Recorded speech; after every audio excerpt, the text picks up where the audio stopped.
Welcome, everyone. Thank you so much for coming. My name is Ben Castleman. I'm an assistant professor in education policy at Curry.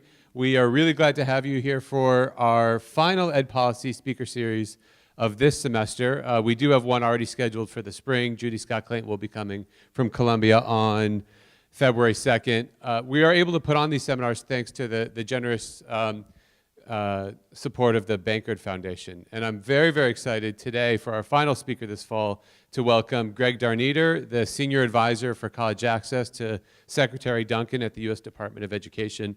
Greg has worked on behalf of youth development and expanding college opportunity for young people for over 3 decades. That work started, I believe, at the Cabrini-Green Housing Project in Chicago, continued on to Chicago Public Schools, and now in Greg's work at the department, where he's really at the forefront of the President, First Lady, and Secretary Duncan's efforts to expand college access and affordability for young people across the country. Greg has led over the last several years a very aggressive effort by the department to ensure that all high schools and communities have access to information about which students have and haven't applied for financial aid so they can provide targeted support to other students. He's been a champion of expanding college and career readiness efforts within high schools, within schools of education, to ensure that counselors have the training and support they need to support students in their college plans. And what I appreciate most about Greg is he doesn't do it from the perspective of a federal mandate or someone coming down on high. He does it by taking the time to travel all over the country, build relationships, build trust with people at the level of school counselors, school principals, and on up. And so I can say very confidently that he is certainly one of the most respected and widely admired people in the world of higher education policy. I do want to say really quickly, you'll notice there is neither a screen down, there is not a set of slides that is going to magically appear. This is a different kind of talk. Often we have other researchers who are coming here to share their research and the work they've done. I think we're very fortunate today to have Greg talking about how all of us, students, faculty, can leverage our research to inform and influence practice and policy in positive ways. So one final word, I want to thank all the people who are here. I know we've got a really diverse audience from within Curry, but also across grounds, and we're really appreciative of you all taking the time to be here. So without further ado, please help me in welcoming Greg Darnieder.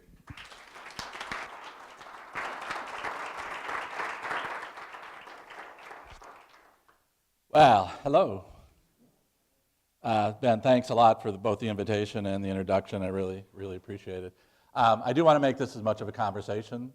One of the things I learned as a federal employee is don't travel with stuff on slides and the such. It only gets you in trouble afterwards, sort of thing.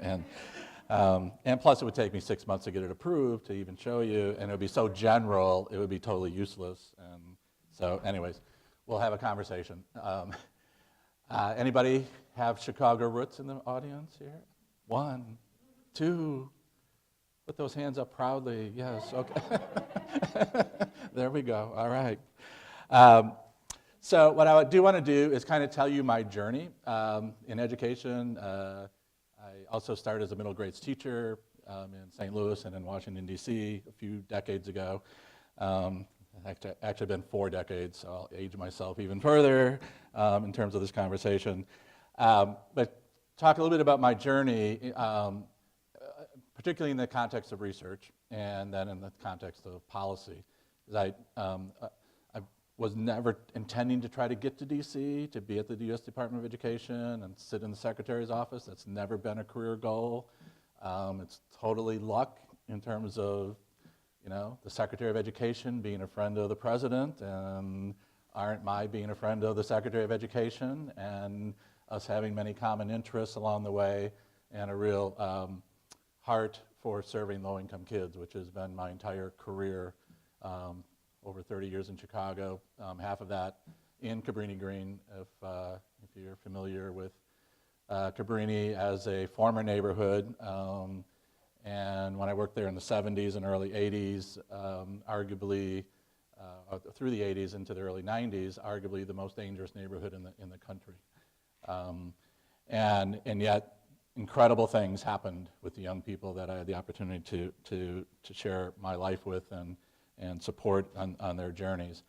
And so it's been an interesting career that's pretty unusual in the sense that from the classroom to running community-based organizations, to ending up running the high schools in Chicago public schools, to running a foundation, doing community-based investments for 10 years, and now at the federal level.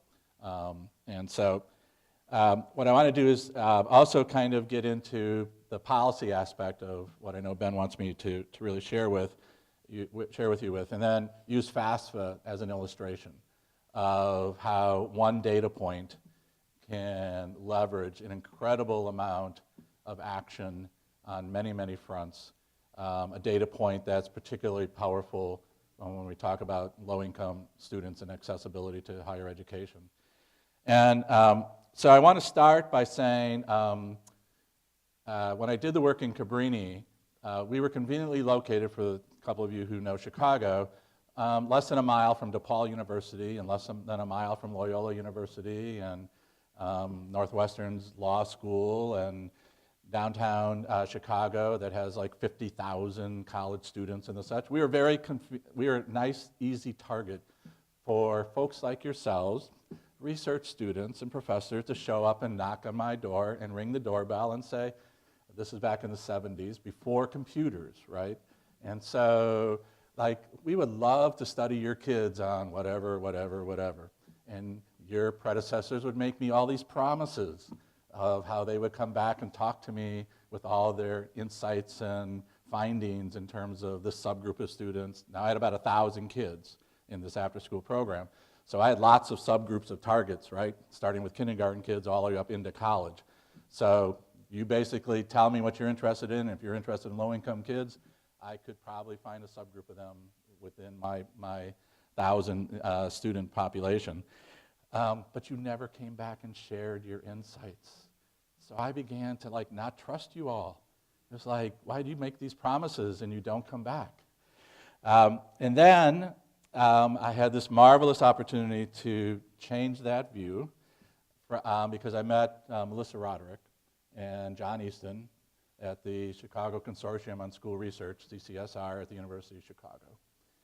And CCSR, I sent Ben a link, and hopefully you looked at it, and if you haven't looked at it, I encourage you to go back to their site, because they're, as I understand it, regarded as kind of the gold standard in the country when it comes to research centers really partnering with communities, and in this case, Chicago Public Schools, to dive into the data and to really help administrators like I became to be at, in 2003, an administrator running the high schools in the district with this incredible insight because of the data churning that was happening at CCSR. So you won me over in the long run. I'm not a researcher. I'm not a data analyst.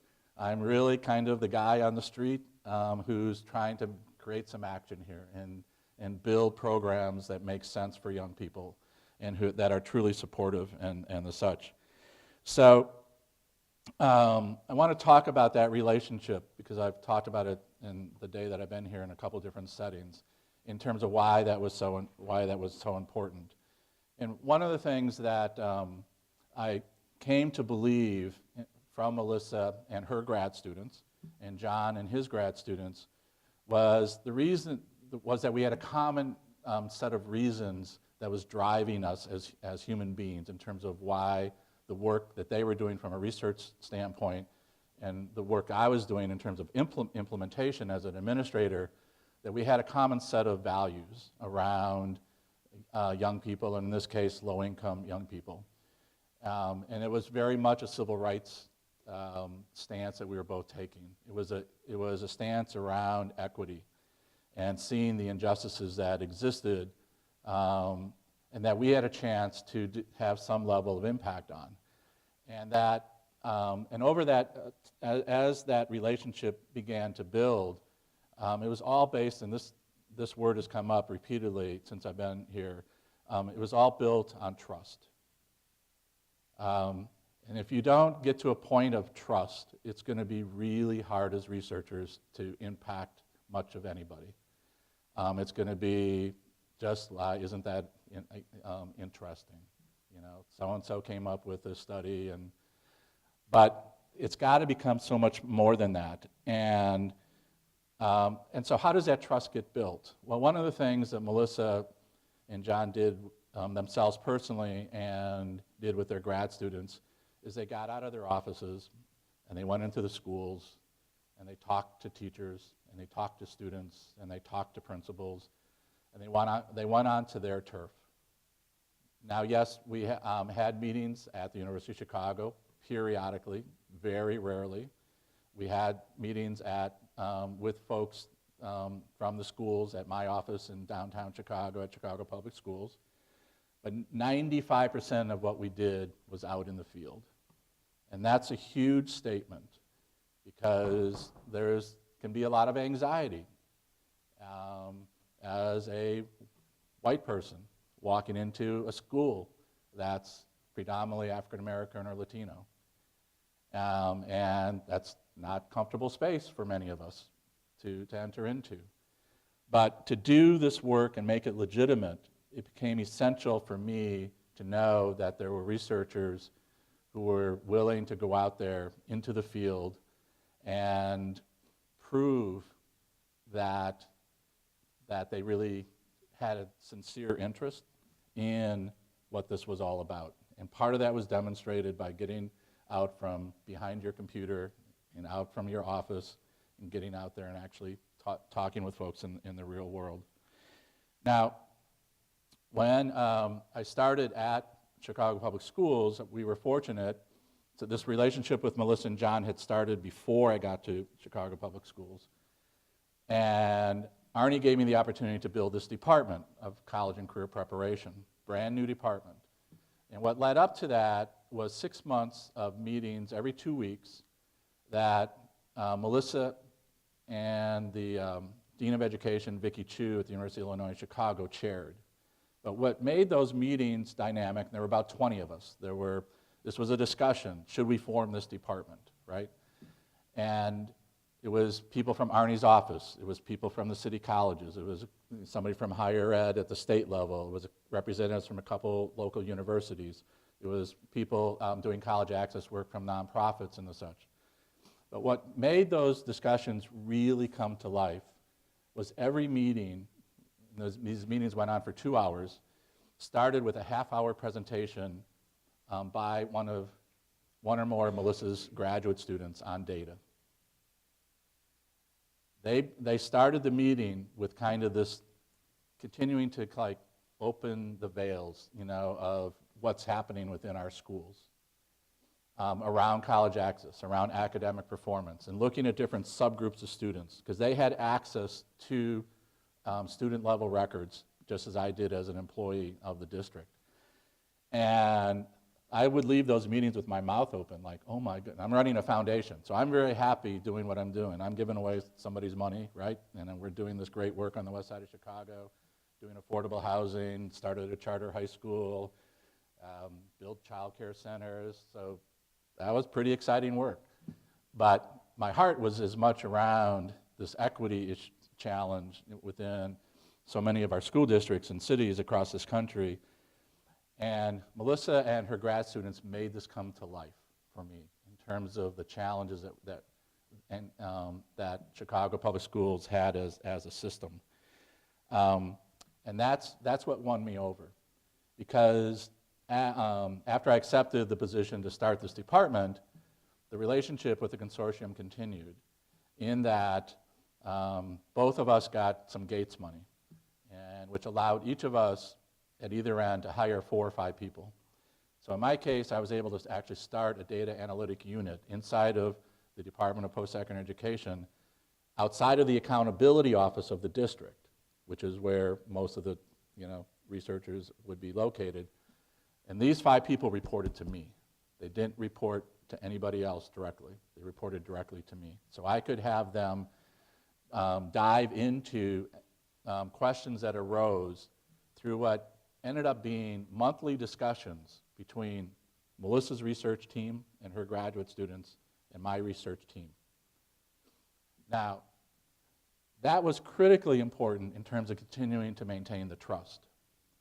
Because through those conversations, I never doubted for a second, and don't doubt today, that their interest in doing what we were doing was in the success of Chicago Public Schools as a system, was in the success of these young people within Chicago Public Schools.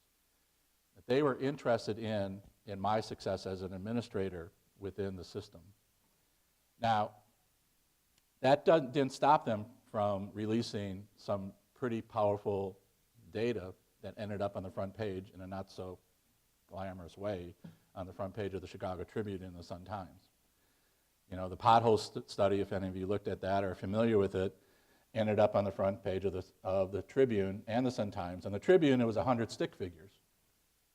And I think the Tribune colored in 7 of them. And basically said to Chicago taxpayers, congratulations, for every 100 high school students who enter Chicago Public Schools, 7 of them will get a college degree.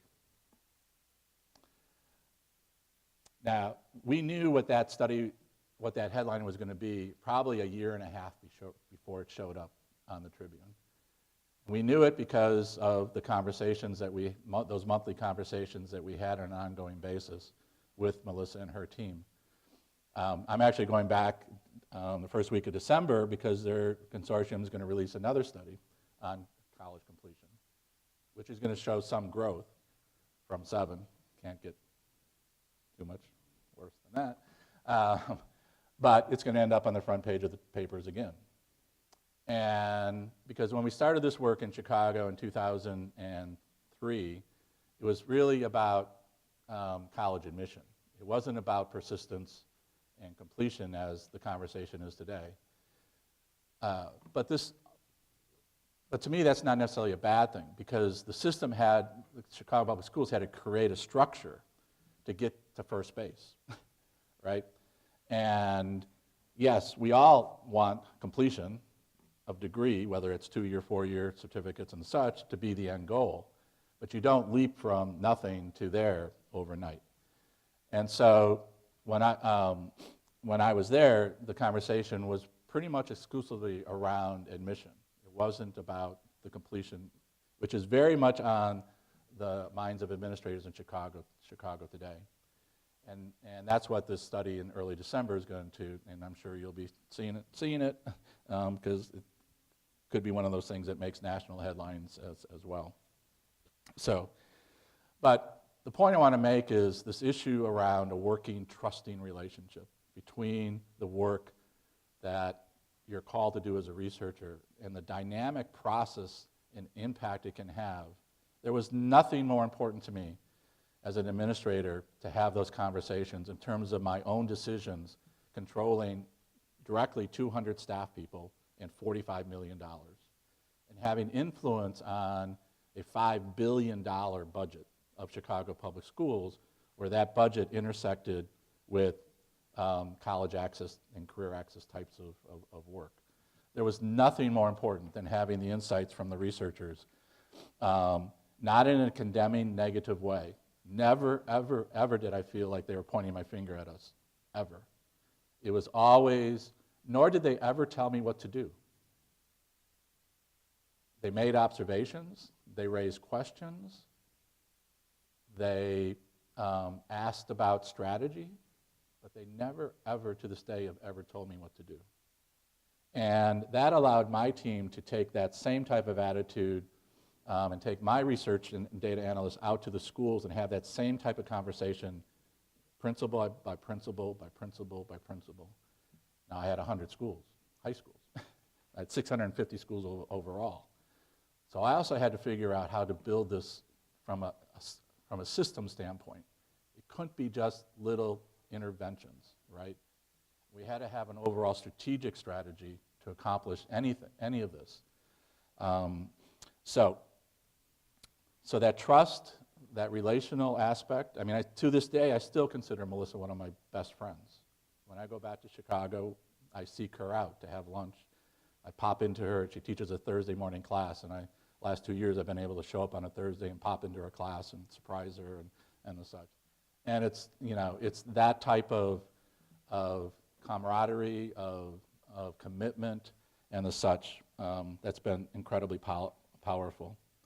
All right, so let me move to kind of, yes?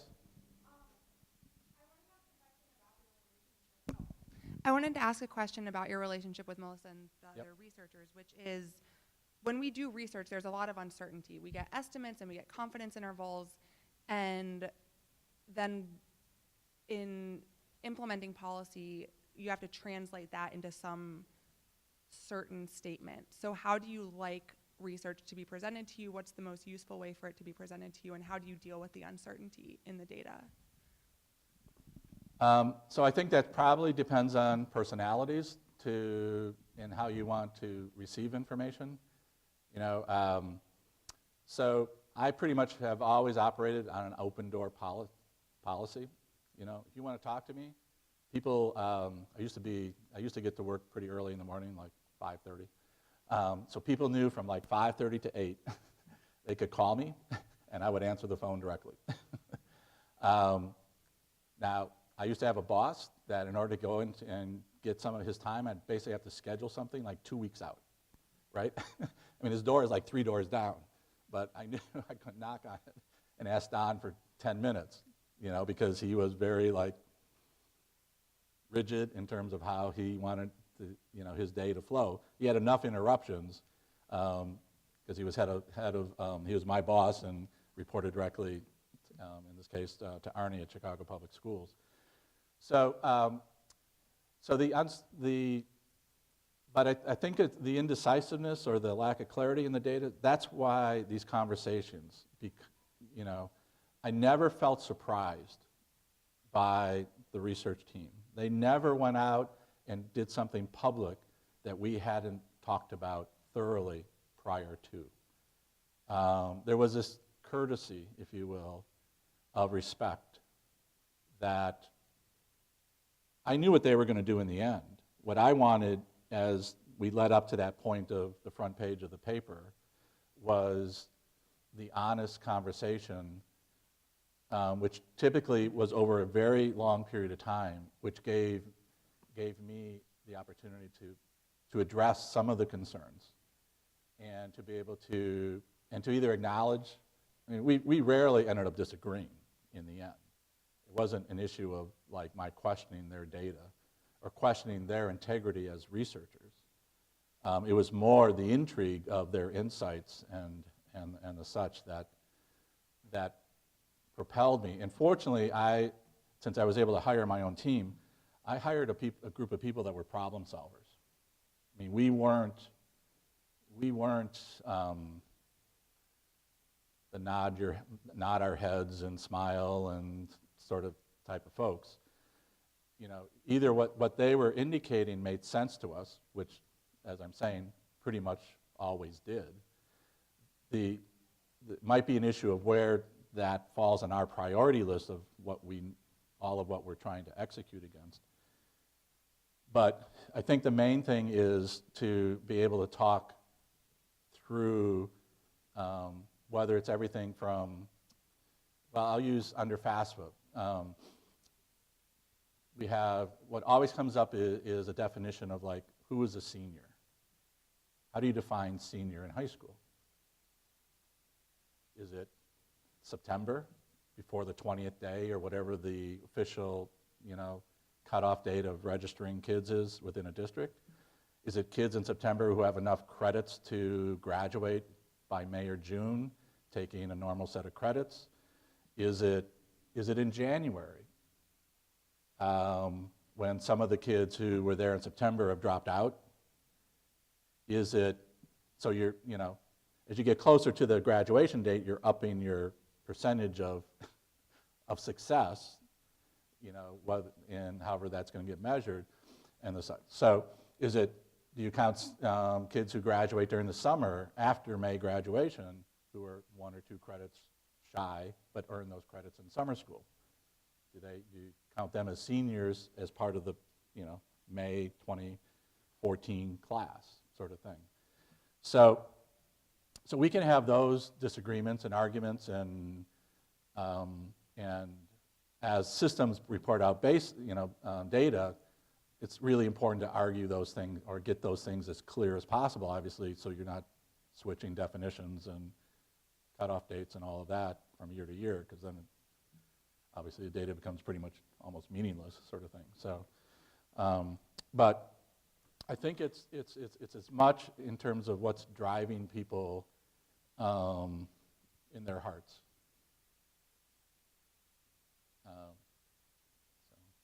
And if you want to interrupt me, please do. I'm glad you did. So that's fine.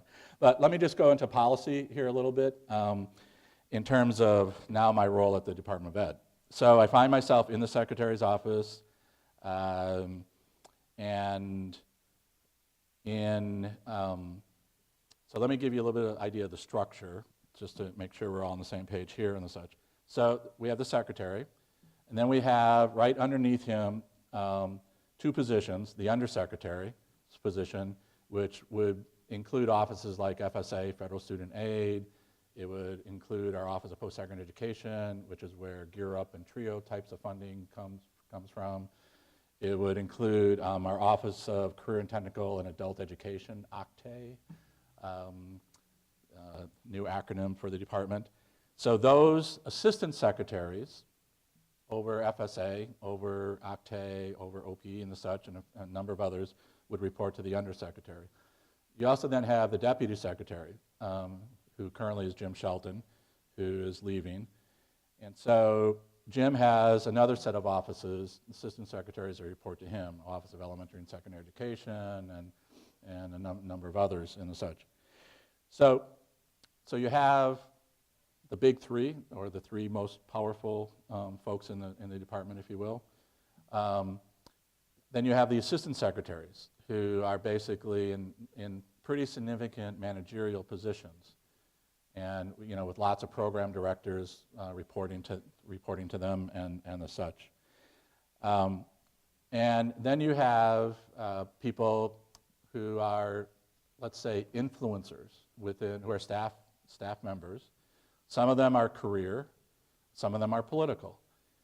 Some of them have been in their departments for potentially decades.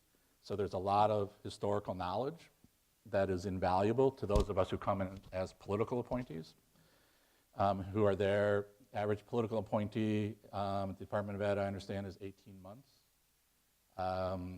So anybody that goes, so I'm 5.5 years, and so then you get into questions of sanity and whether I really know what I do and where I am on any given day, sort of thing. But all this starts with certainly the Secretary and the President's broad policies and agendas.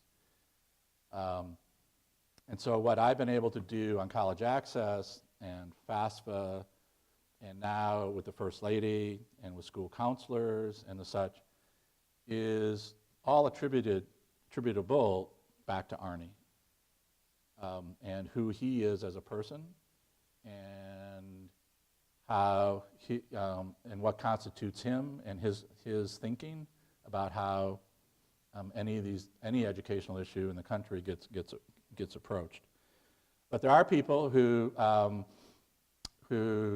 get the ears of any of those folks, and who we rely on and who we trust because of their points of view and what they've been able to execute in their own professional careers over time. And so you have lots of potential inroads, and Arne travels as much as I do, probably more than I do.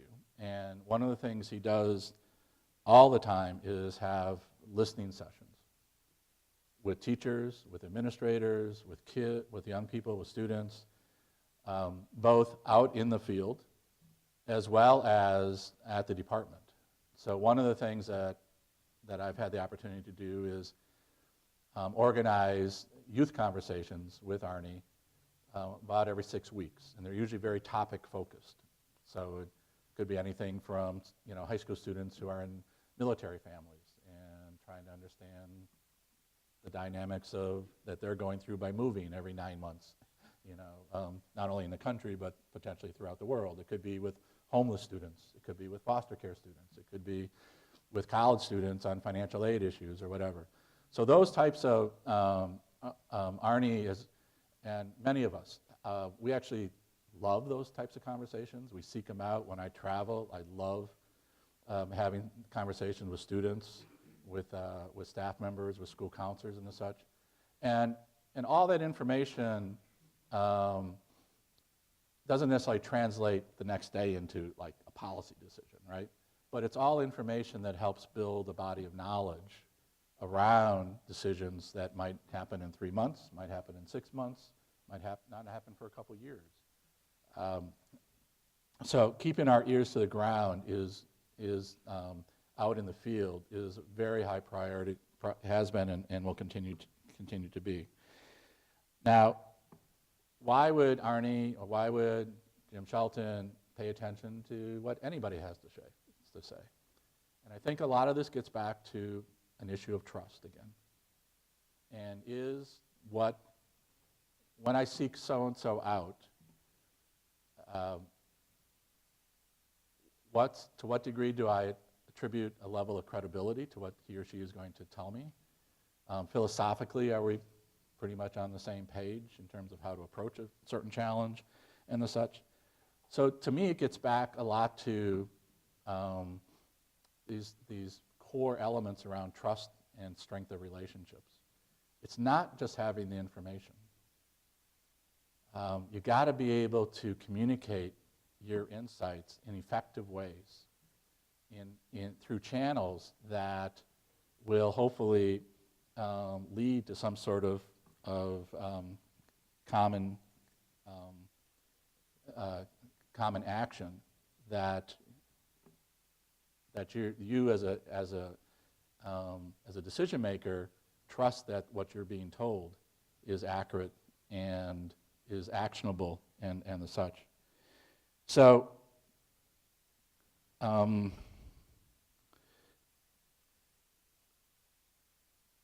me switch a little bit here to like the limits of policy and what we can do. Now, a lot of this obviously is constrained by budget. I mean, we have a whole shopping list of things that we would love to act on. That's probably going to be even more difficult to do after tomorrow's election in terms of the overall education budget. When we came in, just short of 6 years ago, we were in a different situation, and Congress appropriated huge amounts of money that led to major strategies, whether it's Race to the Top or Promised Neighborhoods or the I-3 fund, or you could go on and on and on. And part of what we did, and people can agree or disagree with this, was to turn this most of this new money into competitive funding under a strategy that we wanted to have rise up some of the best work going on in, whether it's in early childhood, whether it's in transition into post-secondary, whether it's in financial supports or whatever it was, and to put that information out across the country. We used to have a saying in Chicago that if you wanted to communicate one piece of information within the district, so you're talking 450,000 kids, you're talking 55,000 employees, you're talking 650 schools, you had to communicate that one piece of information out 9 different ways, 9 different distinct ways, in order for it to be assured that it actually resonated with that someone. And I think at a national level, we have a huge challenge at the department in terms of communicating out even things that we get passed. Take income-based repayment. Huge tool, but we have not done a very good job to basically get word out down to the school level, down to the student level, down to the family level about the power of this particular tool, down to school counselors and the such. So what we do is definitely limited by the budget aspect of what Congress gives us. So we dream all the time at the department and have a long shopping list of like, wouldn't it be great if so and such and such and such.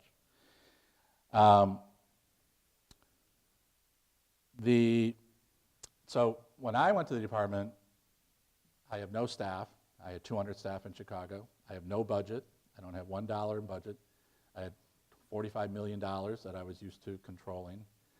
And when I was told I would get no budget, the challenge was, how do I create some change here? And where do I get the funds to do it? I was told I would not get staff, so don't ask for staff. Though if you're interested in doing an internship, I do have 1 or 2 college interns every semester and rely on them very heavily.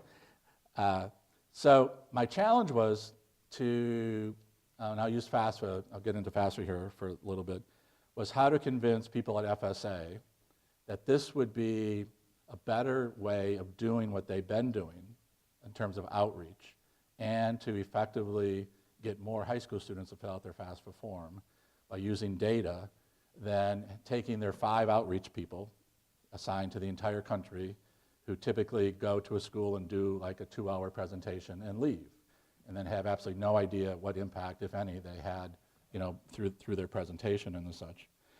So, so part of my big learning at the department has been that you can effect change if you have the right metrics to drive on. And FAFSA was kind of like this sleeping giant, as far as I'm concerned, in terms of the opportunity that it presented. So the quick story, going back to Chicago, is that in 2006, I'm at Chicago Public Schools. We have a relationship with what's called the Illinois Student Assistance Commission, ISAC, which is the state entity that gives out scholarships. And Illinois has a fairly generous scholarship program. You can get close to $5,000 on top of a Pell Grant. So if you get maximum in both Pell and MAP grant, you can get about $10,000 per year. At dawn, I'm sitting in a research meeting with my team, and somebody says, you know, Greg, if we could get ISAC to tell us and give us the names of all of the folks that have submitted a FAFSA form to them that have a 606 zip code, because everybody in the city of Chicago, zip code starts with 606.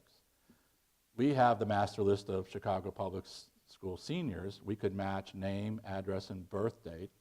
We actually used social security number for the first couple of years until we got our hand slapped by the U.S. Department of Education. When I opened my big mouth and went there and told them this great story, and the lawyers went, "You're doing what?" And there was a quick phone call to the lead attorney in Chicago saying, "Phil, you can't do this anymore. You can do name, address, and birth date, but stop using social security numbers." So anyways, it dawned on us that if we just had this one piece of information, we knew which high schools all these kids went to. We could do the match, and we could provide school counselors and college access professionals with one very simple piece of information. Has Johnny filled out the FAFSA form? So unlike my journey at the Department of Ed, which has been hundreds and hundreds of hours with the legal team, within about 60 days, the lawyers at Chicago Public Schools and the lawyers at ISAC said, no, this is not a FERPA violation. Sir, we will give you this information. And we were off and running. Now, that was a really empowering data point in terms of our school counselor strategy. And if you know anything about school counselors in this country, they've been pretty much ostracized, district after district, many times without job descriptions, many times as the high-level substitute on a daily basis who reports to the school principal, and if there's a teacher out, or the lunchroom needs to be watched, or study hall needs to be watched, or this corridor needs to be watched during this class transition, the school counselor is always available. And the school counselors, to a large degree, liked it because they weren't held accountable for anything other than showing up every day and doing whatever the principal assigned them to do. But FAFSA became a metric that we could begin to talk with them about having a substantial impact on young people's futures, and that they, in their school, could literally move this metric probably double digits. Now, I've challenged in the last 6 years folks to tell me one other educational metric that can be moved annually in double digits, and no one has given me one. But FAFSA, you can do it.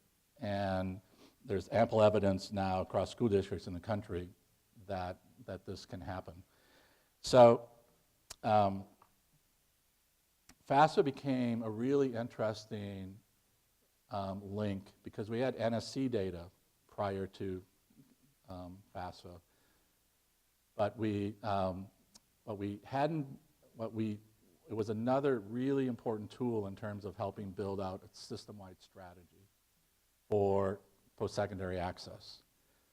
And when I came to the Department of Ed, they said, okay, Arne gives me one set of marching orders. He goes, do what you did in Chicago and do it for the country. But Arne, you're not giving me any money to do this for the country, sort of thing. And so after literally almost 3 years of conversations with our lawyers and with FSA staff, we were able to convince first the lawyers, which was interesting in hindsight, that this was not a FERPA issue. And then FSA staff, that this would be a much more effective way of going about driving FAFSA completions for high school seniors. So we're only talking high school seniors here across the country. Now, in each of the last X number of years, we have had about 1.1 million high school students graduate and not fill out the FAFSA form. And this conservatively translates into $4 to $5 billion in money left at the Department of Ed just for the first year of college, for that first year after high school graduation, because they're not having filled this out. This has bubbled up to the White House, and about a year ago, in conversations between Arne and the First Lady, she began to ask him what she could do in education. Now, she, at that point, could have done anything. She could have done early childhood. She could have done middle grade. She could have done, academic rigor or whatever. But she begins to hone in on college access. And we start talking, all of a sudden I'm being invited to the White House to have conversations with her staff about what would make sense. Malia, their oldest daughter, was a sophomore at that time. The conversation starts like, well, what should families be doing if they have a sophomore in high school with their young person, right? Now, probably not where any of us would start in terms of a national strategy on college access, but it's what we had to work with, right? It was kind of that little nugget, that little thing for me to hold on to. And so she goes to a couple of high schools in the DC area and sits down with sophomores because her daughter's a sophomore and she's going to have conversations with them just about life at DC public schools and the such. The conversations with her staff continue to develop, and we finally get FAFSA, so not a sophomore activity, right? But a key, like we're in January having this conversation. The First Lady hasn't committed yet to doing a FAFSA event, and we start re-emphasizing it's FAFSA season, to either acts now and draws attention to this or not. So we finally convince her staff and then herself, and she goes over to T.C. Williams High School in Alexandria, and she does this incredible FAFSA event with Arne. School picks out 20 students. Each of the students can bring one parent, one adult with them. First Lady is scheduled to be there for an hour. She's there almost 2.5 hours, and she goes from student to student and has a 5 or 6, 7-minute conversation, eye to eye, with each of these 20 kids. One of the most amazing things I have seen her do, and she's done many, many amazing things. In March, so this whole process of getting FSA to basically go full steam behind supporting a nationwide FAFSA effort, is building steam within the White House. And all of a sudden, the president signs on to going and to Coral Reef High School in Miami, Florida, to make a FAFSA announcement. And the FAFSA announcement is basically around encouraging states to set up a system similar to what ISAC and CPS had developed back in 2006 and 7, to set up a system to verify back to every school district in their state by student name whether the FAFSA has been submitted or not. So the president goes to Coral Reef High School, the department that same day releases guidance to governors and to state school officials around FAFSA, saying this is not a FERPA violation. The president's making a speech at Coral Reef High School with the First Lady, basically challenging states to set up a system. The president in that speech says to these 2,000 high school kids, you know, here in Florida last year, students left $200 million in the bank, if you will, at the Department of Ed by not filling out the FAFSA form. And your school came in second in the state, and I want to understand why you weren't first and what you're going to do about it, you know, and how you're going to become number one in the state in terms of percentage of FAFSA completions and the such.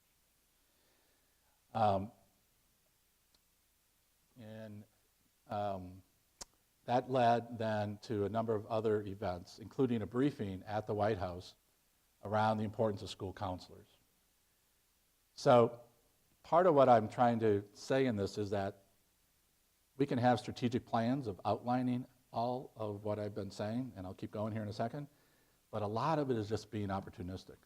A lot of it is being fortunate to be in the right place at the right time and knowing when to strike and strike big and really go for it. So in April, I'm part of my FAFSA work was to also elevate the role of school counselors. So we have 100,000 school counselors in this country.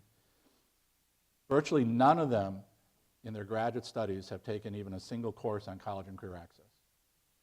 And yet they get hired by superintendents and by principals to do this work under the assumption that they know how to help students fill out a FAFSA form. They know the dynamics behind summer melt. They know these issues around college fit and college match and whatever. The importance of dual credit, AP. But none of them have been formally trained in this, for the most part. There's a few exceptions. There's about a dozen programs. So we go to the White House. I get about 10 school counselor leaders in the country, and we go over and we brief the Domestic Policy Council staff, the President's education staff, the First Lady's staff on the importance of school counselors as one of the links. That they are a key link in terms of driving FAFSA completion across the country. They're also a key link in terms of the President's 2020 goal of elevating our country to the #1 status of degree completers. And basically the alienation of school counselors that happens in school districts, the inappropriate ratio of nationally 471 students to one counselor is totally undoable in terms of doing effective counseling of our young people and the such. And we have this incredible hour-and-a-half briefing with the top domestic advisors within the White House. Out of that, the First Lady agrees to go and speak at the ASCA, American School Counselor Association conference in Orlando on July 1st. First time, I'm told, any high-level administrative official ever in this country has ever talked to school counselors. She draws 3,000 people to that conference. 4 weeks after that, there's a convening that we organize at Harvard with 140 school counselor educator leaders, nonprofit college access leaders around this need to build an infrastructure across the country that addresses this college and career knowledge gap, both with practicing school counselors in the fact that the over 250 school counseling programs in the country don't have a single course to offer the students they're currently training, nor do any of those in nonprofit college access work have a way to obtain a credential in college and career readiness in any state in the country. And that maybe this is an opportunity to elevate the role of the work that's going on by school counselors and by the college access community to a professional, recognized level. I tell the story all the time. I mentioned a couple times today. I have a middle grades teaching certificate degree from Missouri, but I could not get a job today teaching 6th, 7th, and 8th grade in most places because I don't have a credential in math or science or English or writing, because I took 3 or 4 additional courses to prove that I have subject area content knowledge, expertise in order to teach those grade levels. And policies at the state level or at the district level would prohibit me from getting a job, even though I've got a teaching certificate. It also reminds me of kind of the fight that's gone on over the last 30 years in early childhood by the early childhood community to say, no, not every adult can take care of a 4 and 5-year-old for 10 hours a day in a constructive way, right? There's actually a body of knowledge and behind what we do, how we do it, and the such. And we want to be included in the pipeline here. And this pipeline needs to be described as pre-K through post-secondary sort of thing. And we want to be acknowledged officially for the knowledge we have, as well as, and we want to be paid for it too. So anyways, so the Harvard convening happens. We bring people in from Utah and from Southern Regional Education Board and Atlanta and from New York City, where the nonprofit community is training the school counselors under contract for 9 full days in college and career strategies. So you have this wonderful partnership between the nonprofit world and the largest school district in the country in terms of it coming together around a common agenda. In 2 weeks from today, I'll be in San Diego because we'll have about 400 people representing 29 states and teams that are coming to plan together. We're talking state officials, superintendents, nonprofit leaders, their state strategies for how do they take this training element and formalize it within their states. Will they start requiring any college that offers a school counseling degree to require, as beginning to happen in Michigan, college and career readiness courses? Will they create a state credential in college and career readiness for the nonprofit college access community? So part of my point here is that starting with, in this case, I would argue a core nugget, a data point around FAFSA, can have major ramifications in terms of how we address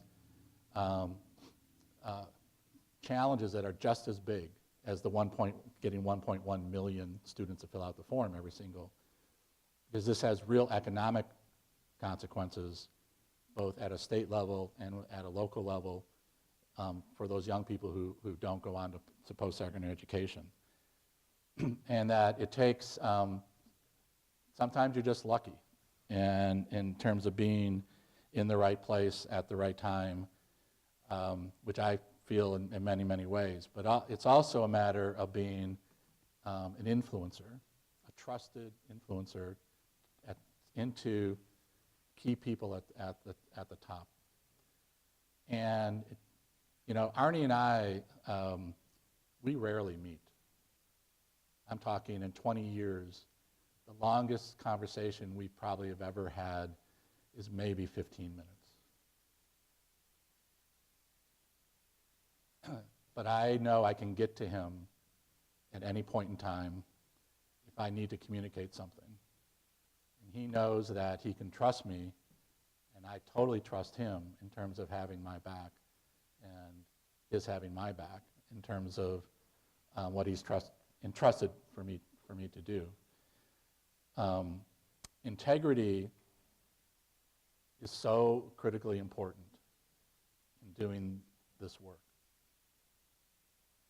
In many ways, your name becomes everything.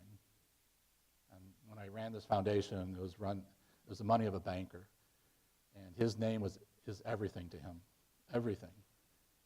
And he would drive this lesson home with me all the time in terms of, no one can ever, ever, ever take your integrity away from you.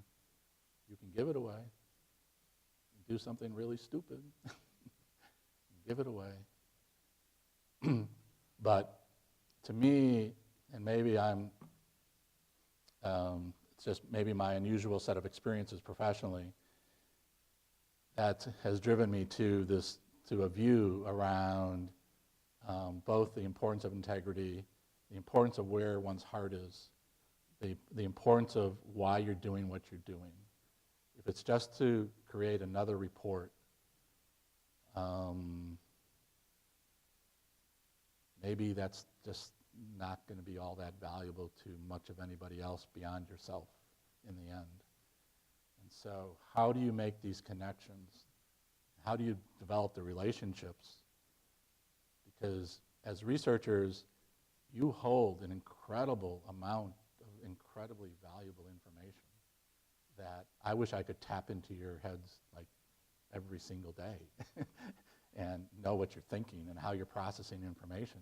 Because to me, as a non-researcher, but as kind of the beneficiary of the research you do, it's like, wow, I've gone from like, don't ring my doorbell in Cabrini-Green, right? Because you never come back and talk to me, to like, I can't get enough time with you, sort of thing.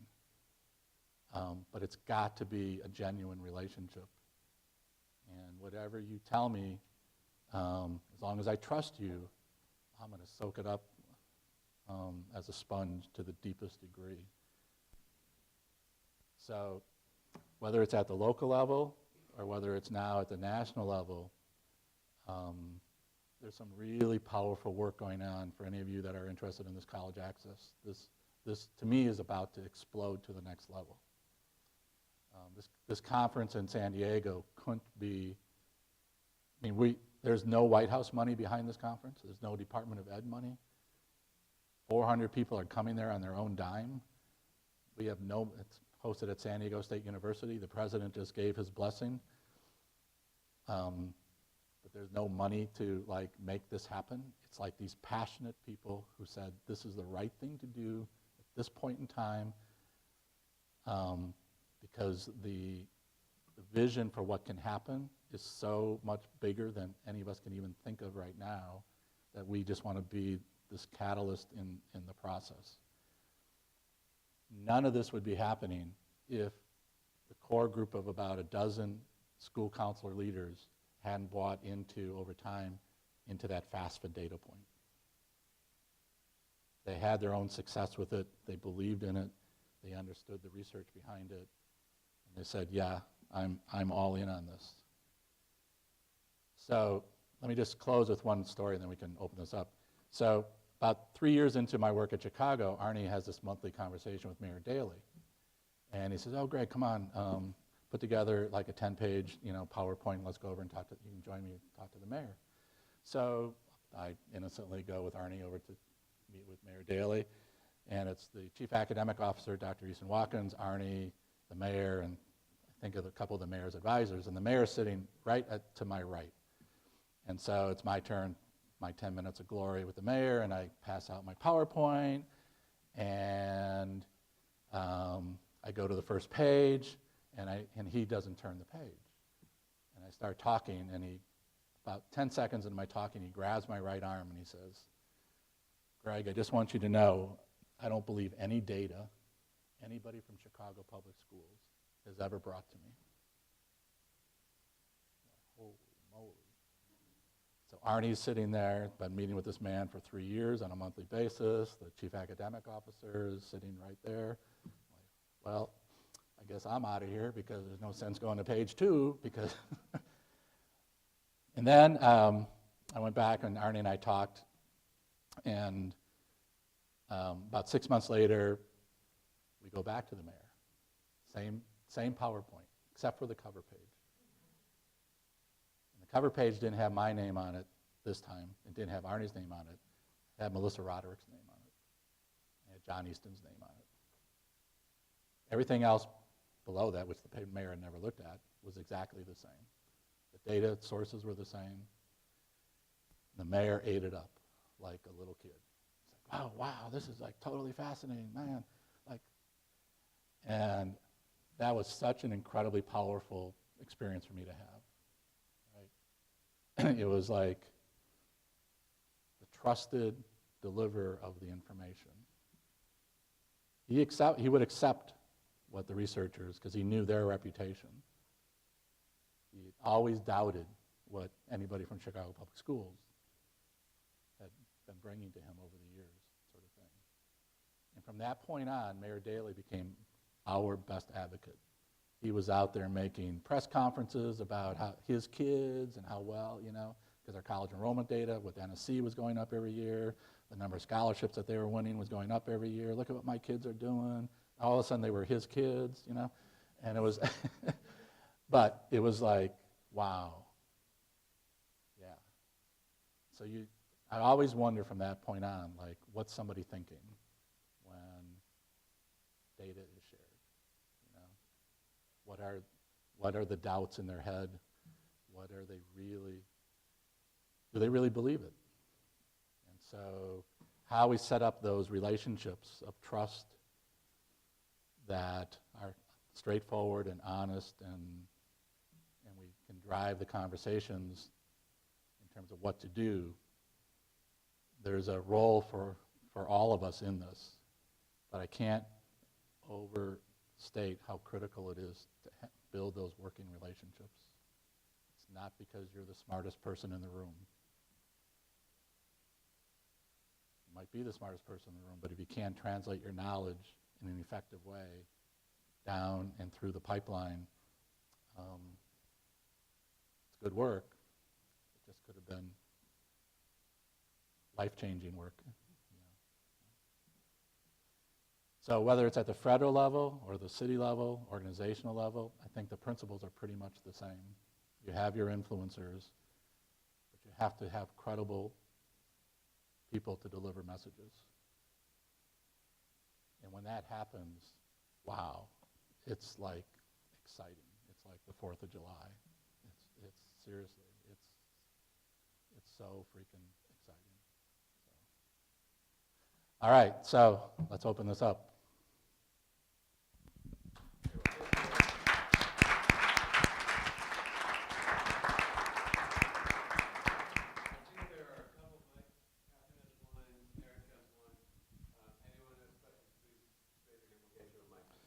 Or comments, or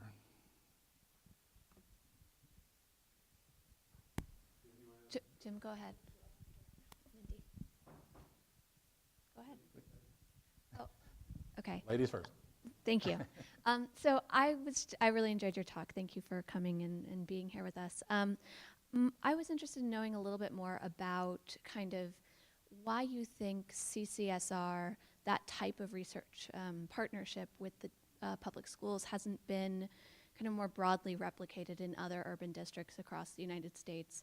In New York, I know New York has the Research Alliance, but I mean, it just seems like a really kind of really powerful and positive partnership, and hasn't caught on to the extent that it potentially could. Well, my understanding is that there's about a dozen now. Okay. Research centers, Philadelphia, Baltimore.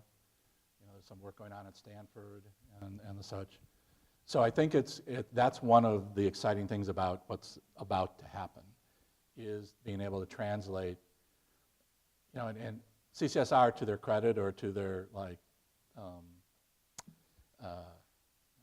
term, but they've so focused on Chicago, and they will go out and share their findings, but it's only about Chicago students and the such. And I know they've been invited and encouraged to expand into other cities and all of that, and Melissa and others have been like, no, we're going to keep diving deeper and deeper because there's so much more to learn about what's happening here. And if it sticks in other contexts, fine. And obviously a lot of what conclusions that they've come to, whether it's, the recent conversations around ninth grade on track, and it's had huge implications in Chicago, where on track now is a metric down to third grade. And principals are evaluated on track metrics, third, fourth, fifth, sixth. It's not just a ninth grade on track metric anymore. But other cities have picked that up and such. So I think that's what Washington, D.C. just set up a center. So I think we're going to see more of this as the power of that model. And I'm not saying it's the only way to do it, but it certainly is an incredibly powerful way to approach and get insight in terms of what's happening locally. And then, again, if it sticks, do you have to redo all of the different research that CCSR does in every single community? Probably not, from an administrator standpoint, it's like, does it make sense? Like, maybe ninth grade on track is an issue in our district. Maybe we should pay attention to 8th to 9th grade transition in terms of from a programmatic standpoint. So there'll always be new things to learn, but if the basic truths kind of seem evident. And one of the other things that's happening is a number of us who were in that work over the last dozen years or so are now not in Chicago. My former assistant director is now assistant superintendent for Oakland Unified School District. He came from Denver, where he was hired to set up a Department of College and Career Access exactly like was done in Chicago. And he worked on that for 3 years and just was hired into Oakland. One of my key staff people is now a key staff person, a former staff person is now a key staff person for the National College Advising Corps, Venice Bradley sort of thing. Another staff person is in a key position with Avid and such. So you're starting to see also kind of that type of dissemination and influence. But I think these research centers are beginning to bubble up, which is an encouraging sign. So you just went sort of where I was wanting to go. I mean, you talked in ways that made an awful lot of sense about the importance of having Melissa and other people at CCSR come and visit with you, and that, that relationship built on trust and sort of an enduring over time kinds of commitments they made allowed you then to believe the things they were telling you. And that makes a lot of sense. I think the implications for us, I mean, you sort of touched on the fact that this might be, in some sense, broader than that, but I'm wondering whether that's true. So if, you were to go to New York City and say, well, here are the things we learned in Chicago, you guys ought to adopt them in New York City, I think, there might be legitimate pushback on that kind of dissemination. And so I guess the question is, for academics, is one of the lessons I thought I learned from your talk, at least the first part of it, was if you want your work to have an influence in the policy world, you need to connect with policy makers who are the ones that are enacting policies that are consistent with the research. So Melissa comes to talk with you guys, or we go talk with, Fairfax County, or whoever it is that we're wanting to do work with. Is that the right, and have to say also, that message, which makes sense to me, also there's a little bit of misalignment in terms of the incentives that faculty have to put out work. Yeah. We get rewarded in some sense not by whether a school district adopts what we do, but whether it gets published in a peer-reviewed journal, for example. And so I'm wondering if you could talk a little bit about whether, in fact, work that was done in New York or Baltimore or whatever is, in fact, transportable, and how you would advise people here about who are interested in having their work affect policy. Is it the sort of CCSR model? So I don't think it's like, because it happened in Chicago or it happened in Baltimore, it automatically translates into the next. But I think it opens the opportunity for discussion in that second city in terms of, is there a kernel of truth that seems to exist in the ninth grade on track or the filling out the FAFSA form. You know, does that resonate, sort of thing? But I think everyone in a sense has to then come to their own ownership of that, whatever that means, whatever the process is. So I don't. So you have that initial kind of sale, like, yeah, okay, ninth grade on track. That seems to be an important dynamic. But then there needs to be some sort of analysis of, in some level, maybe it's not the full study of what CCSR did over X number of years and whatever, peer reviewed and blah, blah, blah. But there has to be some level of kind of data analytics to begin to align to whatever degree that they might be similar in terms of potential action and down the road and the such. So no, I don't. What I see is like it's stirring a lot of curiosity, and also from an administrator standpoint, maybe what we've been doing isn't really all that as effective as it could be, and what are the lessons embedded in the metric. But then I'll use ninth grade, keep on ninth grade on track, because before they published that study, we were in conversations 3 years before that in terms of this being, there's something happening here. The first thing we found was that 1,400 eighth graders never made it to high school. So what's that all about, right? There were all these kind of underlying types of discoveries in terms of around summer school and the effectiveness of summer school for students who hadn't graduated eighth grade, still needed to do whatever they needed to do in order to move on to high school and the such. So I think a lot of it gets down to local priorities in terms around any of these, in terms of long-term goals and the such. Priorities of the superintendent, going back to priorities of Arne, whether he's superintendent or he's secretary. He's going to support things that make sense to him, that come to him. So early childhood became a huge driver in the department, I would argue, partly because a woman named Barbara Bowman, who has been an early childhood advocate from Chicago, was his senior advisor in early childhood for the first couple of years. So she, I don't think was interested in being there a long period of time, but she had a huge amount of impact and influence in formulating a much broader Department of Ed strategy around the importance of early childhood, which has led to proposals that to some degree have been funded, but to a large extent have not been funded, and the such. But it's also created a huge amount of action at the state level as well as at the local city level around the importance of things like readiness for kindergarten and the such. So, so no, I don't think there's just a carte blanche acceptance of what the consortium does, but there is this. It's so much more beyond just publishing. It's really, to me, it's that relationship piece. So going back to ninth grade on track, I had control over a $6 million pot of money with Gear Up in 21 high schools.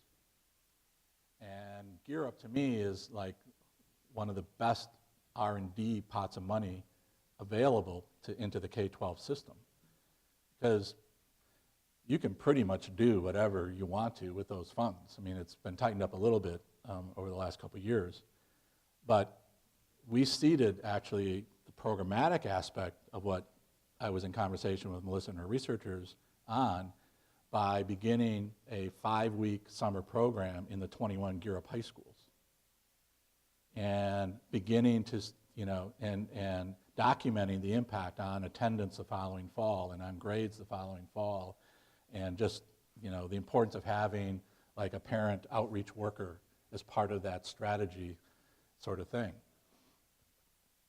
Having that information, went back to Arne, and we basically then, after 2 years of R&D, take that system-wide. and we develop a program for 33,000 entering freshmen across 110 high schools at that time. So part of this is also kind of, you have to have a longer term view of where you want to get to. And I don't know how much of an impediment that might be, you know, from your worlds. And it might also depend on the size of the district, or how large the population that you're trying to influence is. You know, if it's multiple single high school districts or something along those lines. But again, I think this is the upside to all of this is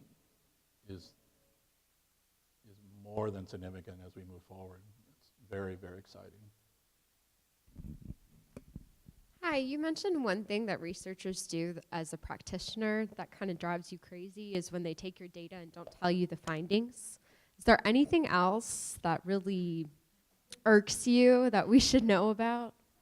That irks me. Well, that's hard for you to implement because in your role as a practitioner, and something that we should know that we, you know, shouldn't do.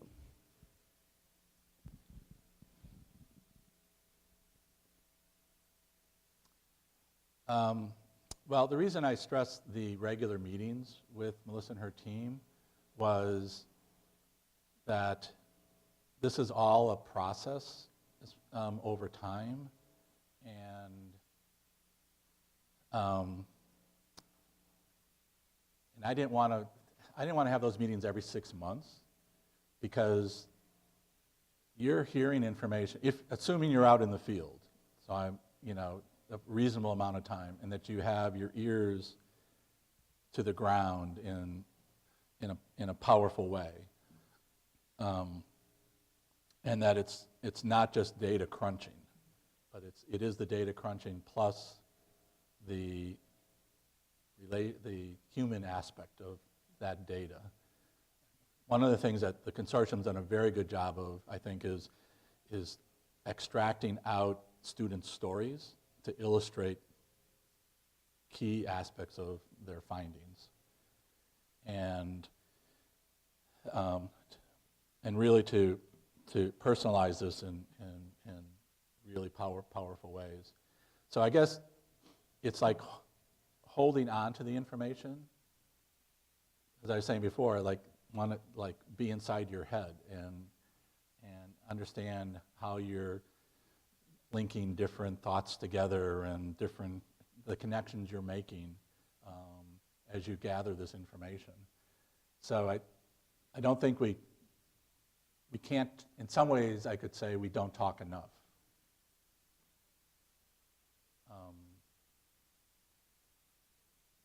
Because it's so much about the process.